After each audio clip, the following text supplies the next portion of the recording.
Bonsoir. Bonsoir tout le monde. Alors, nous, c'est avec un très grand plaisir que les fermières obsédées se rendent porte-parole en art visuel de la 25e édition des rencontres intercollégiales. L'exposition va avoir lieu au Cégep de Sainte-Foy du 1er au 8 mai. Donc, le vernissage, c'est le 3 mai. Donc, nous, on sera là pour acclamer les étudiants qui vont présenter des œuvres de peinture, de sculpture, de photos, de vidéos et peut-être de la performance. Et puis, on espère qu'ils vont s'amuser. En fait, nous sommes les fermières obsédées. Moi, je suis Anne Bergeon. Moi, c'est Eugénie. On a vu le jour à l'Université Laval. Notre groupe offre des prestations sonores, visuelles à la croisée des disciplines. Notre pratique évolue entre l'art, le social, le politique et m'enseigne le genre féminin dans une perspective critique. Détournant les principes du Cercle des fermières du Québec, les FO délaissent les bonnes manières et créent des performances où s'accumulent les actions irrévérencieuses qui repoussent les convenances. Ayant nous-mêmes été des étudiantes en art plastique au Cégep de Sainte-Foy dans les années 90, nous savons à quel point la période cégepienne a été cruciale dans notre cas, à la fois fondatrice et initiatrice de notre cheminement artistique actuel. C'est pendant cette période-là que nous avons pris racine en tant qu'artistes, mais c'est surtout à cette époque-là que nous avons fait le choix conscient d'en faire notre vie. Nos années cégepiennes se sont révélées être un laboratoire enclin aux explorations, parfois les plus naïves, parfois les plus excentriques, mais aujourd'hui, avec du recul, nous savons qu'elles n'étaient jamais banales.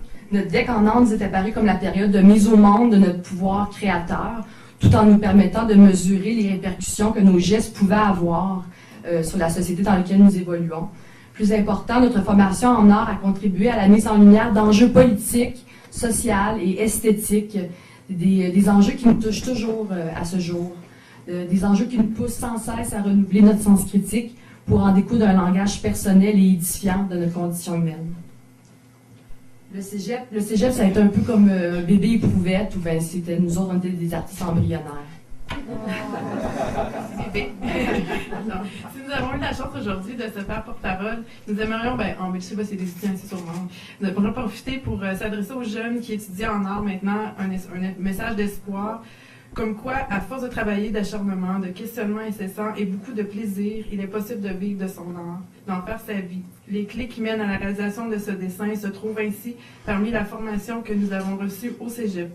Parmi l'initiation de notre ouverture d'esprit, l'aiguillage de notre curiosité, l'obligation de s'arrêter enfin et de contempler le monde, de s'en extraire momentanément, afin de s'en faire le témoin silencieux, mais aussi muet.